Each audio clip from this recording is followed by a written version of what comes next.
नमस्कार साथियों, आपका बहुत बहुत स्वागत है आपके अपने CDP यानी चाइल्ड डेवलपमेंट प्रोग्राम के क्लास में। यह क्लास सारे उन प्रशिक्षुओं के लिए बेहद इंपॉर्टेंट है, चाहे वह सीटेट की तैयारी करते हो, CTET 2022 paper second paper first, UP TET 2022 paper second paper first, REET, MP TET, all over India में जहाँ भी टेट के एग्जाम होते हैं, चाहे जिस भी लेवल के, आप वहाँ के लिए भी पढ़ सकते हैं। यह पहला क्लास नहीं है साथी, इसके पहले बहुत सारे हमने सिद्धांत कर लिए, क्योंकि सिद्धांत एक ऐसा टॉपिक है CDP का जहाँ से 50% CDP कवर होती है। तो ऐसे में हमने ठाना है कि 25 ऐसे सिद्धांत आपको कराएंगे डिटेल से जो डायरेक्टली प्रश्न बनते हैं जहाँ से। इस प्रकार से यह शायद 8वां या फिर 9वां सिद्धांत है जो बच्चे रेगुलर देख रहे होंगे, जैसे राकेश जी, नितिन जी, बहुत सारे ऐसे प्रशिक्षु हैं जो डेली देखते हैं। तो आप लोग भी डेली फॉलो कर दीजिए। अगर नए हैं चैनल पे तो चैनल को सब्सक्राइब करके बेल आइकन को क्लिक कर लीजिए। डेली 9 बजे सुबह इस क्लास को हम लगाते हैं, आप लोग जरूर देख लिया करिए। कुछ दिन में हम मैथ भी सीटेट के बिल्कुल बेसिक से स्टार्ट करेंगे। यूपी टेट के सारे लेक्चर कंप्लीट हैं, आप प्लेलिस्ट में आके देख सकते हैं साथी। चलिए स्टार्ट कर लेते हैं। देखिए साथी, इनका नाम पहले बात आप याद रखेंगे, BS ब्लूम। टैक्सोनॉमी के सिद्धांत किसने दिए हैं? तो BS ब्लूम ने दिया है। कब दिए थे? 1956 में दिए थे। टैक्सोनॉमी के सिद्धांत की बात करेंगे साथी, तो टैक्सोनॉमी इन्हीं के सिद्धांत को कहते हैं। इनके ही सिद्धांत को लर्निंग डोमेन यानी कि सीखने का सिद्धांत कहते हैं। याद रखना है, सीखने के क्षेत्र का सिद्धांत भी इन्हीं के हम सिद्धांत को कहते हैं। शिक्षा के उद्देश्य के बारे में इन्होंने बताया, शिक्षा की प्राप्ति का अर्थ इन्होंने बताया। जिस प्रकार से बालक के अंदर शिक्षा मतलब एक तरह से उद्देश्य के लिए जब पढ़ाई करते हैं, किसी उद्देश्य को ठान कर पढ़ाई करते हैं, तो उस बालक के अंदर जो जो चेंजेज होते हैं, उनके व्यवहार में अवांछनीय या फिर वांछनीय परिवर्तन जो होते हैं, वह शिक्षा के द्वारा जो होता है अवांछनीय और अवांछनीय परिवर्तन, उसी को BS ब्लूम के सिद्धांत के नाम से जाने जाते हैं। याद रखना है, शिक्षा के उद्देश्य किस प्रकार से प्राप्त होती है, इस पूरे अर्थ को हम बेहतरीन तरीके से समझेंगे। उद्देश्यों को किस नज़र से देखते हैं? शिक्षा के उद्देश्य दो प्रकार के नज़र से देखते हैं। पहला, दो उद्देश्य इनके हैं शिक्षा के क्षेत्र में, अनुदेशात्मक और सामान्य उद्देश्य, अनुदेशात्मक उद्देश्य और सामान्य उद्देश्य। जो अनुदेशात्मक उद्देश्य होते हैं मित्र, इसकी प्रकृति जो होती है मनोवैज्ञानिक होती है, और हर बच्चे अपने अपने हिसाब से इसको कवर करते हैं। मनोवैज्ञानिक, मन का चिंतन, मन का प्रयोग, मन से बहुत सारी चीजें लगता है, हाँ हमारे साथ यह कभी कभी कुछ परिस्थितियों को लगता है, हाँ हमारे मन में जो चीजें चल रही है वो घटना घटित होने वाला है, वो घटना घटता भी है। तो एक तरह से उनका अनुदेशात्मक मनोवैज्ञानिक प्रति होती है। तो यह हर बच्चा अपने हिसाब से सीखता है, अपने लेवल से सीखता है। लेकिन जो सामान्य उद्देश्य होते हैं, सामान्य उद्देश्य वाले शिक्षा होता है, वो हर बच्चा सीखता है। हर बच्चा उद्देश्य लेकर पढ़ता है, प्रतिदिन प्राप्त करता है ना।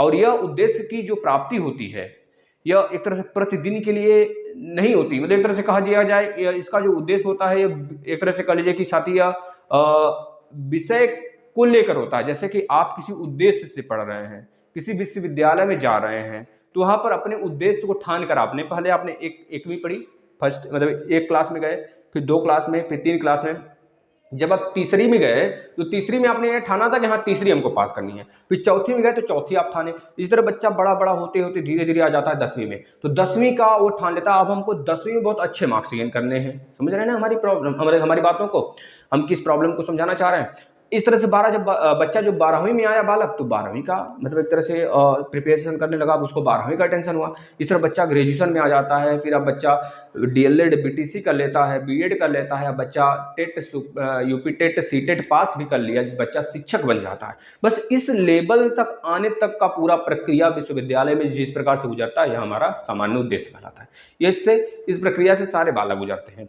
एक बात हमने फिर से बोल दी है आपको, मतलब फिर से बोल रहे हैं, इस चीज को याद कर लेना। लर्निंग डोमेन का सिद्धांत किसका सिद्धांत है? BS ब्लूम का है, जो पूछा गया। और टैक्सोनॉमी का जो सिद्धांत आया था 1956 में आया था, ये बात भी आप याद रखेंगे। अब सीखने के 3 प्रकार इन्होंने बताया था। सीखने के वैसे बहुत सारे प्रकार हैं, लेकिन BS ब्लूम के अनुसार देखा जाए तो 3 प्रकार है सीखने के उद्देश्य। मतलब कि एक तरह से BS ब्लूम के नेतृत्व में 1956 में एक कॉलेज में एक तरह से शिक्षकों का एक तरह से शैक्षिक गतिविधि होती है, मतलब एक तरह समिति बुलाई जाती है कॉलेज में, और उनके द्वारा इस 3 डोमेन को तैयार किया जाता है। वो तीनों डोमेन कौन है? इसी वजह से इनको लर्निंग डोमेन कहते हैं।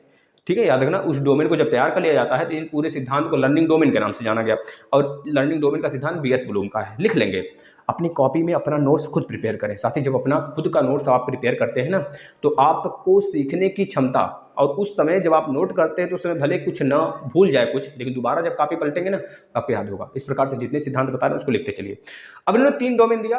3 डोमेन में कौन कौन से थे? पहला संज्ञानात्मक उद्देश्य था, दूसरा भावनात्मक और तीसरा मनोगात्मक। जो साथी संज्ञानात्मक उद्देश्य है, संज्ञानात्मक उद्देश्य का मतलब कि कि आपका चिंतन, मतलब कि आप किस प्रकार से कोई चीज सोच रहे हो, मतलब कि एक तरह संज्ञानात्मक उद्देश्य का मतलब ये समझ जाइए मानसिक, एक तरह से आपका चिंतन हो गया, मानसिक चिंतन, मानसिक विचार, है ना। ज्ञानात्मक, संज्ञानात्मक को ज्ञानात्मक कहीं कहीं लिखा रहता है, तो ज्ञानात्मक उद्देश्य बोले चाहे संज्ञानात्मक उद्देश्य बोले। भावनात्मक, भावनात्मक मतलब भाव से जुड़ा हुआ भाई, भावों से, जैसे रोना एक भाव है, हंसना एक भाव है, सोना एक भाव है, मतलब एक तरह से भावों से जुड़ा हुआ चीज है। विलाप करना, रोना, ये भी भाव है, तो भावनात्मक उद्देश्य से। और तीसरा है मनोगात्मक, मतलब शारीरिक क्षमता से जुड़ा हुआ, शरीर से जुड़ी हुई कोई बात होती है तो मनोगात्मक होता है। अब यहाँ पर जो सबसे ज्यादा पूछा जाता है साथ ही इसको पूछा जाता है संज्ञानात्मक उद्देश्य में। अब इनके संज्ञानात्मक उद्देश्य कितने थे, यह भी बात तो कई बार पूछ लिया गया, तो 6 संज्ञानात्मक उद्देश्य थे। सबसे पहला ज्ञान। ज्ञान का मतलब कि स्मृति, आपकी स्मृति की बात कर रहा है। स्मृति मतलब सोच, स्मृति, सोचने की क्षमता, चिंतन करने की क्षमता। अभी एक एग्जांपल से आपको समझाएंगे, बस समझते चलिए, आप लिखते चलिए। बोध, दूसरा इन्होंने बताया बोध। बोध का मतलब भाई समझ, सूझबूझ जिसे बोलते हैं, समझ के बारे में इन्होंने बताया, समझ। यह बात पूछा गया है भाई, सब पूछा गया है। प्रयोग, प्रयोग का मतलब प्रयोग करना, कोई चीज आप प्रयोग करते हो ना, वही चीज है प्रयोग करना, प्रयोग करना। तीसरी बात, चौथी बात, विश्लेषण करना। विश्लेषण करना का मतलब विश्लेषण करना, बताते हैं कैसे, क्या है विश्लेषण करने का मतलब। विश्लेषण करना, संश्लेषण, विश्लेषण संश्लेषण में बहुत सारे बच्चे कंफ्यूज होते हैं। विश्लेषण का मतलब एक तरह से कह लीजिए कोई चीज एक तरह से मतलब कि किसी चीज को लिए क्यों बनाया गया कोई ऑब्जेक्ट, वो विश्लेषण होता है। जैसे कि हम बता रहे हैं गाड़ी बनी है, तो गाड़ी किस लिए बनी भाई, उसमें सफर करने के लिए बना है, उसमें आप टूरिस्ट का मतलब टूर करो, दूर दूर का अपनी यात्रा सुलभ बनाओ, पैदल ना चलना पड़े, साइकिल से थोड़ी देर हो जाएगी, गाड़ी में 3-4 लोग घूम सकते हैं, मतलब किस लिए कोई वस्तु बनाई गई है, वही हमारा विश्लेषण होता है। और संश्लेषण का मतलब साथी किस किस पार्ट से मिलके बना है ना, तो अभी समझाते हैं संश्लेषण करना। और संमूल्यांकन मतलब कि अब उस गाड़ी का मूल्यांकन करिए आप कि आखिर क्यों बना है, क्या क्वालिटी इसकी है, हाँ उद्देश्य बहुत बढ़िया है, आल इज वेल है, मतलब बहुत बढ़िया है, ये सारी चीजें। अब हम ध्यान सुनते हैं, मतलब ध्यान से एक कैलकुलेटर का एग्जांपल लेते हैं। देखिए एक बच्चे को कैलकुलेटर दिखाया गया, उस बच्चे से कैलकुलेटर दिखाकर बोला गया कि भैया बताओ ये कैलकुलेटर है।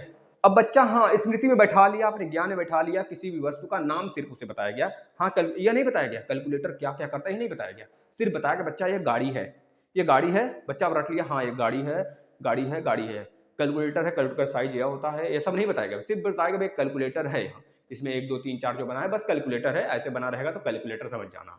तो वो कहेगा हाँ कैलकुलेटर समझ गया, गाड़ी में 4 सीट होते हैं इस प्रकार के दिखे तो यह हमारा कार है, तो कार भी आप समझ जाना।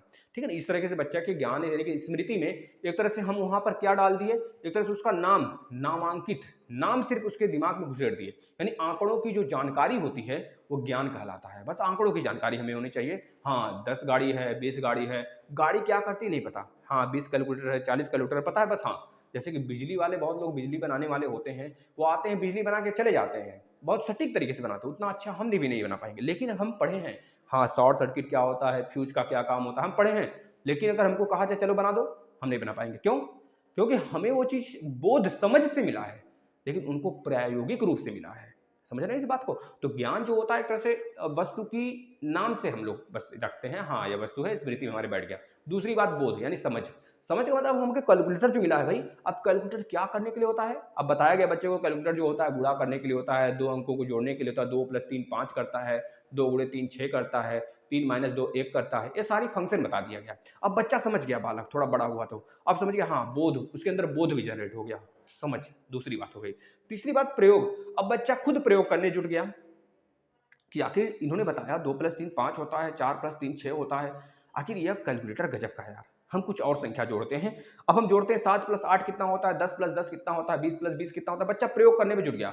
अब बच्चा प्रयोग करते करते सीख गया, हाँ कैलकुलेटर क्या होता है, पहले स्मृति में रखा, फिर बोध समझ बनाया, फिर प्रयोग करने लगा, सब कुछ सीख लिया। अब विश्लेषण आता है, विश्लेषण मतलब कि बच्चा यहाँ क्या करेगा, उसको जोड़ेगा तोड़ेगा, जैसे कोई भी पार्ट किस किस पार्ट से मिलके बना है, प्रयोग करेगा बच्चा, प्रयोग तो कर चुका मतलब इसमें विश्लेषण करेगा। हाँ, अगर ये इसमें एक को ऊपर नीचे कर दें, अगर जो हमारा प्लस माइनस है अगर दाएं बाएं लगा दे, देखते हैं किसी कैलकुलेटर में प्लस माइनस बाएं तरफ होता है, किसी में दाएं तरफ होता है, किसी में नीचे की तरफ होता है, इस तरह से बच्चा प्रयोग करने लगा।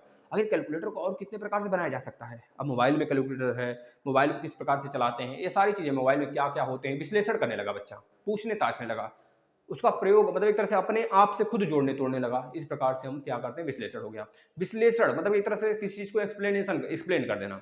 अब संश्लेषण क्या होता है, संश्लेषक मतलब उसका गुण, उस कैलकुलेटर का गुण क्या है, अवगुण क्या है, आखिर उसमें क्या कंपेयर है उसके अवगुण अवगुण में, इस बात को अगर देखने लगा जाए। जैसे गाड़ी, 3 गाड़ियां हैं, तीनों गाड़ी में कंपेयर कर लो, कोई मर्सिडीज है, कोई BMW है, कोई टाटा सफारी, मतलब जो भी गाड़ियां हैं सब में कंपेयर कर लो, लंबोर्गिनी है, मतलब कंपेयर कर लो। अब देखना यह कि कंपेयर से कौन सी गाड़ी सबसे स्ट्रांग है, समझ रहे हो ना। तो इस तरह से कंपेयर करके पता चला, हाँ संश्लेषण हो गया गुणों का अवगुणों का। अब तीसरी चीज है मूल्यांकन। हाँ, अब अवगुण अवगुण का कंपेयर हो गया, अब हम मूल्यांकन करेंगे कौन अच्छा है कौन बुरा है। यह गाड़ी अच्छी है, ये कैलकुलेटर अच्छा है, ये वाला कैलकुलेटर खराब है। हम कहते हैं ना भाई, ब्रांडेड है, कोई चीज हमें 300 में मिल रहा है, वही चीज हमको 500 मिल रहा है, वही चीज 600 मिल रहा है, वही चीज हमको 1000 में मिल रहा है, वही चीज हमको 20,000 में भी मिल रहा है। सेम चीज है। मोबाइल देखो, मोबाइल एक छोटा सा मोबाइल लेंगे आप, तो एक सिंपल सा मोबाइल जो पापा के पास रहता है, वह हमारे पापा के पास 1200 की मोबाइल होती है। मम्मी के पास है थोड़ा सा है, स्मार्टली है, मम्मी इधर उधर नहीं करती, उनका ज़्यादा दिन तक चलता है मोबाइल, है ना। लेकिन हमारे कुरकुरे के पास अगर है मोबाइल, तो वो फटक फटक इधर उधर करेगा, है ना, समझ रहे हो, थोड़ा सा फूटेगा फूटेगा। फिर उसके बाद अगर हमारे पास मोबाइल है, तो वो चीज़, वही मोबाइल हमारे पास है, वही चीज़ पापा के पास है, बात तो होगा दोनों में, लेकिन पापा के पास जो मोबाइल है साथी, वो देख रहे हैं पापा के पास मोबाइल है छोटा, वो भी बात करने के लिए है, लेकिन उसमें बहुत सारे फंक्शन नहीं है। लेकिन हमारे पास है फंक्शन है, उससे हम वीडियो रिकॉर्डिंग कर रहे हैं, वीडियो बना रहे हैं, गेम खेल रहे हैं, फेसबुक चला रहे हैं, सब कुछ हमको पता है।